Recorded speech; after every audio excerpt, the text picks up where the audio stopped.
Headmaster. There's always potato. Has to be equal. I think we call it in Swedish it's called a kostcirkel, which is the circle of the meal basically. Like this, let's say 25% has to be carbs, 25 protein, whatever it is, and the rest 50% of salad and I don't know. You divide it up like that. So it's very good food actually. And that's so crazy. Yeah. For us, it was like burger, side salad, maybe coleslaw, French fries. Well, where I went to school was a vocational program. Yeah. And it was we had to cook the school food, so it was actually good. Like we made bolognese and we do like things like cheesy fries, but it'd be like legit bechamel cheesy fries. It wasn't like processed food shit, you know what I mean? But some of those high schools, man, you go in there and it's like, although I'm trying to recreate right now the chicken patty. See which one. I think we have some. She knows what that's patty. About. The secret is in the bun. Yeah. So basically, it's basically a chicken farce that's fried, and you eat it like a sandwich. Oh yeah. Yeah. So, but the way it is just it looks like a breast meat, but I want it to be like more fatty. Yeah, like chicken thigh meat and like that bite for sure. That like hot dog snap. You know what I mean? That's what I want, but. Patties with chicken breasts. Every time I go to work on it, it's like we have to close for some reason. So I have to ditch the R&D, and then we come back, and I'm like, all right, well now I have to rebuild the restaurant. School dish, man. And then exactly. Yeah. I've been trying to change the fried chicken sandwich. Yeah, next time we come up and you guys are open, you have to make sure that dish is ready. Hell yeah. All right, let me know. Yeah. I love the presser. And I want my circle of because right, you're gonna get your 60, 80, 20%. Yeah. So it's fine. I got you. That ratio was only allowed in butter and potatoes for mashed potatoes. Maybe. No, but that's what we had. That was something you learned from day one. It was everywhere. Photos of Was there a chef cooking that food, or was it just like lunch ladies? Fucking older chefs that don't want to cook. Yeah, for sure. Yeah. I hear you. Have a photo of it. Sometimes like you go to those schools and everybody knows the chef. Yeah. In Puerto Rico, my stepmom is a secretary at a school, and like that's there. Circle. Whoa. Yeah. Let me see. Right, he's showing me a peace sign right now. That's their food pyramid is a peace sign. That into us in school too. Dairy and shit. But ours is a shitty pyramid. Yeah. They got we had it also. Has way more bread. They got a nice little pie I think we chart. had a pyramid also somewhere. That's it. Eggs are very small on that one. So you're at Noma. What did they have you doing? What are the things that you were doing? I was mostly in at the stash. Yeah. Oh, I think if I remember it right back then, this was the old location, obviously. But I think you started like a couple of weeks at least, or in I think it's called production or something. Yeah. Where it was basically like all the new people or ending up, on a 2-week or something upstairs, doing all the picking herbs. Yeah, picking herbs and stuff, like picking crab meat from shells, and it's all a small. You standing with tweezers for hours and just picking, and it's kind of factory work. It was. I mean, after the first couple of days, it was just like, fuck, this is so boring, But then when you start seeing more and understand that, okay, but this thyme leaves or whatever was ending up on this dish, and you see the whole process in the kitchen. Yeah. So it wasn't that bad. It was pretty fun actually, and you learning a lot of starting to know a lot of people, a lot of chefs, from all over the world. It's always fun, and everyone wants to know about each other. Oh, where are you from? What are you cooking there? And stuff like that. And so there's a lot of stages, but it's a kind of like a cool community of stages. Oh yeah, totally. Very cool. Really cool. Were you staying with some of them? No, probably at the same hostel or something. But we were hanging out. I think when I ending up on the production the first week, that kind of group you were from the beginning, because we all basically started the same day. We hanged out on the days off and stuff like that. But I would say in general, not just Noma or other restaurants. I think it's a pretty good. You say? I mean, you're getting friends pretty quickly, and even if you're a head chef or he can hang out with interns. Cool. It's always fun. And you went out for gotcha karaoke or drunk nights. It was always fun. Yeah. Denmark is a cool city and a cool country, and Copenhagen is for sure a cool city. That's always cool. Yeah, and So I think that's how it started, and then you all get divided out by on different sections. And then when you came, did you do anything while you after you left and before you came back? I went to like help a friend in Stockholm with a small like restaurant project for a little bit, but then I got an email and asked if I think there was someone quitting or something, that can you want to fill in this position? I was like, yeah, of course, that sounds fun. And also, I think part of the job obviously was the biggest reason, but also I fell in love with Copenhagen. It was such a cool city. And then I started I was in a pastry section. I think pastry and kind of snacks / canapés was a sort of a shared section back then.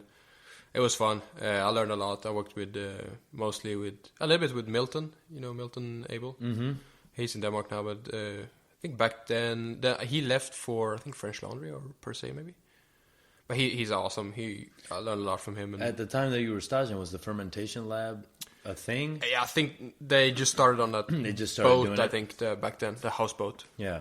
It was next to it. But right there now, it's new like buildings and new apartments. And then, who was it else? I mean, Rocio Sanchez, which is badass, super cool. Yeah. Learned a lot from her. She's great. It was you met a bunch of people. And some you have, I think we're all our friends on Facebook, but I don't talk to probably anyone. Mm-hmm. You meet them here and there, and you see them here and there. Mm-hmm. It's pretty cool, and you always catch up. It's fun. So it was a great time for sure. But I think, thinking back of it now, I think I ended up there too early in my career. It would probably be a couple of years ago. It would be the best time. Okay. I think it was too... Why do you say that? I think it was just too new for me. Now, if I would go there now, I would understand. Not that I know all the recipes or know how to do stuff, but I would understand the whole perspective more. Okay. I think I did too small amount of basic stuff before I ended up there. Okay. Should probably spend a couple more years in a shitty place or more average place. I hear you. Than going straight from school working in some shitty places to a very good restaurant to back then, what was it? The best. Yeah, the best. Some of the best. Yeah. But I mean, still, it was a great time. I loved it. It was just, I think I just got very tired of it, at least. I mean, I think since I didn't understand that much that I do now, I think I had to work way harder than everyone else, because they were far ahead of me, in knowledge and experience. And I think both physically and... That shit fucks with you a little bit. Yeah, it does. Because then you're like, especially when they're the same age as you or younger, and you're like, fuck. Yeah, fuck, man. Yeah, this guy's 21, he's already the shit. Yeah, and then, but that also makes me not happy now, but, the people that you kind of competed with back then, or you were not really jealous of, but like you said, like a 2-year younger guy who's like, fuck, this guy's a badass. And now he's working at a diner. I hear you. Yeah, motherfucker. Yeah, exactly. I got you. I love that. No, I hear you. It does motivate you, though. Yeah, it does. Actually. When that other person that's better than you, and you kind of have that little bit of like jealousy, you know, when you're young, and then now you get those same feelings, but it's not so much jealousy. It's more like I should be better than that. Yeah. And also, like, now it's just age for me doesn't, really. I don't really know age. I mean, when you're younger, he's probably 22 and I'm 21. But now I, barely know her age. I barely know your age. Like we're all kind of, equal because we've grown up and we. I think I don't see the age right now. So. Yeah. You don't see these frown lines? Huh? You don't see these frown lines? He's like, I actually don't know what age you are. I don't know. 28. No, you're turning 28 soon. Dude, don't do that. That's fucked up. See, I've been in trouble with that before. Yeah, I know. Dude, I get in trouble at the airport because I'm walking through and all of a sudden the officer's like, "What's your birthday?" And I'm like, You gotta know your birthday with a beard like that. I'm just like, that's what I'm saying. I'm like, I know you're picking me out of a lineup right now. That was the first thing I said when I saw him. I was like, man, look at that hair and beard. Like, it's totally different from what I saw. Yeah. Totally shit. Well, I've realized that I look completely different. Like, if I shave my head and just keep the beard, completely different from if I shave my head and shave my face. Completely different from if I grow my hair and it's just all different types of ways. Anywhere. No, this thing right here, I'm growing the back. Afro Dave's coming back. Do you do anything with hair, or that's natural? That's natural. Wow, yeah. That's amazing. That's fucking cool. I just pick it out. That's it. Yeah, my Afro pick. You gotta save it up too. Yeah, fuck yeah. I mean, if not, it's like tight curls, and then the back, because it's like naturally heavy, it'll be like sunken in. Do you sleep with a bonnet? I do. No. You should get a box cut. No. Sometimes I'll sleep with a do-rag on, so it'll make it like tighter. Yeah. But this is the first time that I am growing my hair again. Yeah. Long. So we'll see where it goes. Last time the box cut. That's pretty cool. The flat top? Yeah. The flat top. I mean, this took me very short. So it kind of makes me happy that I could do this in like 6 months. Yeah. You know? That's only 6 months. This is only 6 months. So, you know. What's your moisturizing routine? I use African black soap. Yeah. African black soap. I just use virgin coconut oil. I gotta step my game up. Yeah, African black soap. The shit. I don't even know who makes it, but I know. First of all, I've seen it on TikTok. Yeah, it's good because I got the body soap and the lotion, so full circle. You know what I'm saying? It smells so good. So you plan to leave there, and was that a hard decision for you? I think I can't barely remember. I think it probably was, but did you know where you wanted to go? No, I think I was just like in general very. I don't know. It feels like my memory's pretty bad, but I remember I was very very tired. I probably didn't even know what burnt out was, but like borderline to that probably. So I think I just wanted to get some time off because it was just so much for me because I need to catch up on so much stuff and trying to catch up to everyone else, both mentally and physically. It was just it was very exhausting. But anyway, how many hours a day were you working over there? It was I would say minimum was probably 15, 16 hours. Mm-hmm. Was this 2 services, lunch and dinner? Yeah. Oh fuck yeah. That was, oh wow. How many covers? Oh, when it was full, I think it was 45 plus PDR 15 or 15 to 20. Okay. So like setting up for lunch and then in between service prep plus setting up for PDR and dinner. 7 days a week? No, it was 5 days a week. 5 days a week. Then we had Mondays prep. So it was like Sunday so off. 6 days a week. Yeah. Got you.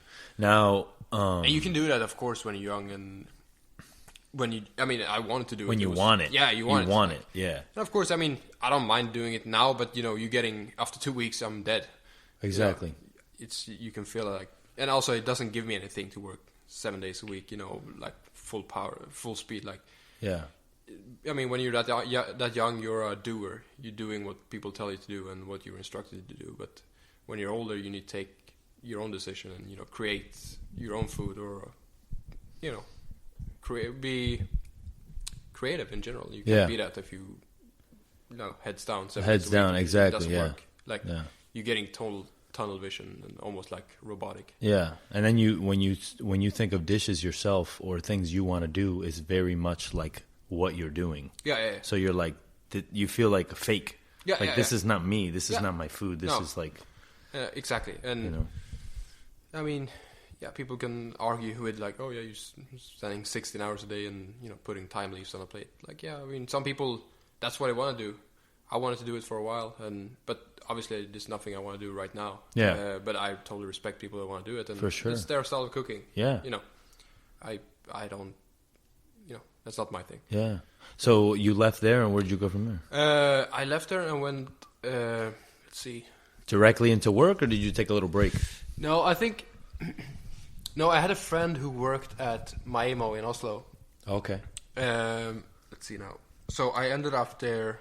I think I did a trial there, or at Frantzen at the same. I can't remember, but anyway, I ended up at Maimo because my Swedish friend, he was working there. I ended up working there. It was very short because like 5 or 6 months in, I remember my sister got cancer. So it was a lot back and forth, going back home. Yeah. Did the restaurant allow that with no... Yeah. So Espen, he's awesome. We're good friends now. And, yeah. He's a fucking big motherfucker, man. Motherfucker like 7 feet tall. Yeah. With black army boots and shit. Yeah. I remember black metal. Yeah, we did we did 12 days, and he was like, I want to see how the service goes. And chef was like, well,